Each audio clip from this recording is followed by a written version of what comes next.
My name is David Felipe Rodriguez Mora. I'm from Bogota, Colombia, and I'm right now doing my second semester of the Masters in Plant Biology of the North Carolina State University.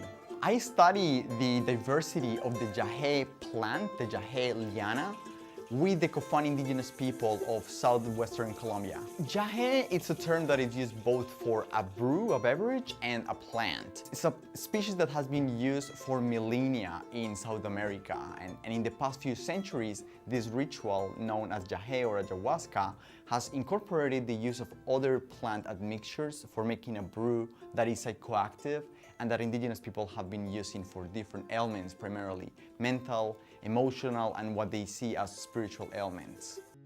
What led me primarily to study and be interested in yagé was a transformation that I saw in my brother. Our relationship before that was a stinky mess. We used to fight a lot. We used to not like each other at all. I used to be annoyed by him very easily. He used to be very vicious at me. He had the opportunity to attend several ayahuasca, several yagé ceremonies. And in those ceremonies, he fundamentally changed. He became calmer, more friendly. To me, at first, was just kind of like an act.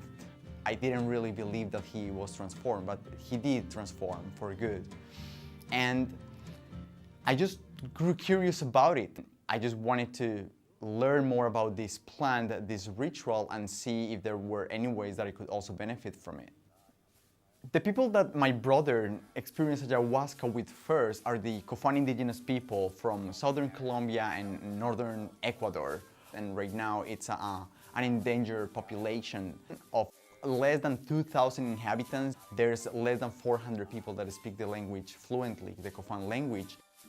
Those were the same people that I went to look for having this opportunity to experience the ritual.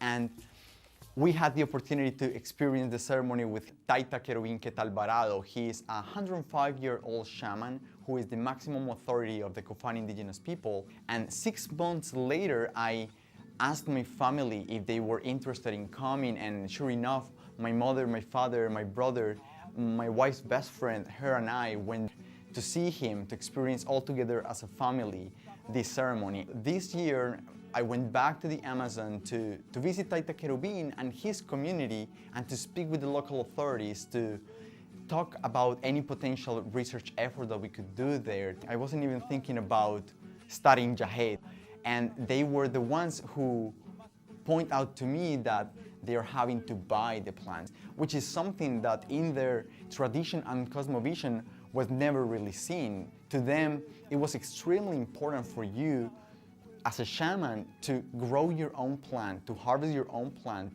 to prepare your own beverage that you will prescribe your patients. One of their main issues at present was actually the decline of the yagé populations on their protected territory due to the pressures that they've been encountering, primarily oil extraction, glyphosate spraying, and deforestation.